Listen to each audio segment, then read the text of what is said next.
दोस्तों, जैसा कि आपने पहले भी कई बार सुना होगा कि हमें हमेशा देने की भावना रखनी चाहिए। हमें हमेशा दूसरों को लूटने की, छीनने की भावना ना रखकर हमेशा देने की भावना रखना चाहिए।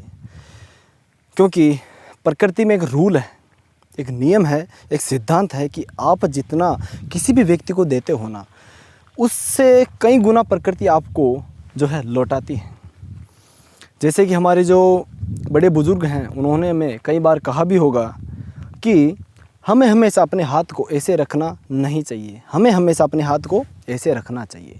यानी कि किसी को लूटने की भावना, छीनने की भावना हमें नहीं रखनी चाहिए। हमें हमेशा देने की भावना, दान करने की भावना रखनी चाहिए। एक छोटी सी स्टोरी की तरफ मैं आपको ले चलता हूँ। एक बार की बात है, दो भाई थे, दोनों ने मिलकर खेती की।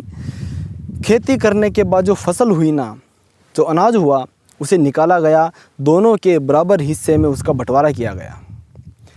फिर बड़ा वाला भाई खेत पे जाता है और वो ये सोचता है कि हो सकता है शायद मेरा जो छोटा वाला भाई है ना, इसके हिस्से में कम अनाज आया होगा। तो वो क्या करता है कि अपने हिस्से में से, अपने ढेर में से कुछ अनाज निकालता है और छोटे वाले भाई के हिस्से में डाल देता है।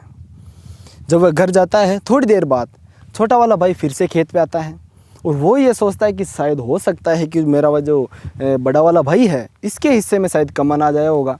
वो क्या करता है कि अपने हिस्से में से कुछ अनाज निकालता है और बड़े वाले भाई के हिस्से में डाल देता है। अब हुआ क्या, दोनों कंडीशन जो थी यहाँ पे, दोनों जो भाई थे, हुआ क्या, बराबर हैं, दोनों का हिस्सा बराबर है, इक्वल है, लेकिन यहाँ पर देने की भावना है। एक दूसरी कंडीशन की तरफ मैं आपको ले चलता हूँ, जहाँ पर दो ही भाई हैं, दोनों ने मिलकर खेती की, अनाज हुआ, बंटवारा किया गया। फिर क्या होता है कि जो बड़ा वाला भाई है वह खेत पे जाता है। खेत पर जाकर वो ये सोचता है कि शायद हो सकता है कि मेरा जो हिस्सा है ना, उसमें कम अनाज आया होगा, मेरा छोटा वाला भाई है उसके हिस्से में ज़्यादा अनाज है। वो क्या करता है कि इसमें से निकाल लेता हूँ, उसके हिस्से में से कुछ अनाज जो है निकालता है और अपने हिस्से में डाल लेता है। फिर घर जाने के बाद छोटा वाला भाई घर से आता है और बड़े वाले भाई के हिस्से में से निकाल कर अपने हिस्से में डाल लेता है। अब हुआ क्या, पहली जो कंडीशन थी वहाँ पर क्या था, देने के भाव था।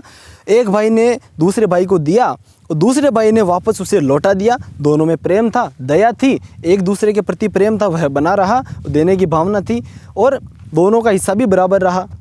दूसरी कंडीशन थी, वहाँ पे क्या हुआ, लेने की, छीनने की भावना थी, लेकिन फिर भी क्या हुआ, एक भाई ने दूसरे से लूटा, दूसरे भाई ने फिर से पहले से लूट लिया। क्या हुआ, कुछ भी तो नहीं। वैसे ही यह प्रकृति है दोस्तों।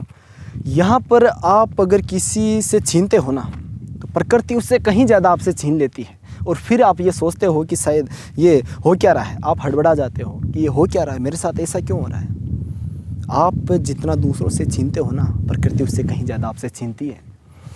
और आप जितना ही दूसरे को देने का भाव रखोगे ना, जितना आप दूसरे को लौटाओगे, दान करोगे, प्रकृति आपको उससे कहीं ज़्यादा आपको लौटाती है। मैं इस जो है वीडियो के माध्यम से आपको केवल एक ही संदेश देना चाहूँगा, एक ही मैसेज आपको जो है मैं देना चाहूँगा कि आपसे जितना हो सके ना, उतना आप लोगों को डोनेट कीजिए, लोगों को दान कीजिए। और इतना भी नहीं हो सके ना, पैसे आप नहीं दे सकते किसी को, कोई बात नहीं, लेकिन आपके दरवाजे पे अगर कोई भूखा व्यक्ति आता है ना, उसे दुरकार कर वहाँ से भगाइए मत। उसे ज़्यादा नहीं, केवल एक रोटी दे दीजिए, बस वही काफ़ी है। इससे आपका जो है पुण्य का घड़ा है ना, बढ़ता जाता है, बढ़ता जाता है, बढ़ता जाता है। जितना आप दान करते हैं, पुण्य का घड़ा बढ़ता जाएगा और ये प्रकृति आपको उससे कहीं ज़्यादा लौटाती जाएगी। बस इतना आप कर लीजिए, इतना ही काफ़ी है कि आपके घर से कोई भी व्यक्ति भूखे पेट खाली नहीं जाना चाहिए। हमेशा अपने हाथ को ऐसे ना रखकर ऐसे रखिए, ये प्रकृति भी आपके लिए अपने हाथ को ऐसे ही रखेगी और आपको इससे कहीं ज़्यादा आपको लौटाएगी। Thank you so much.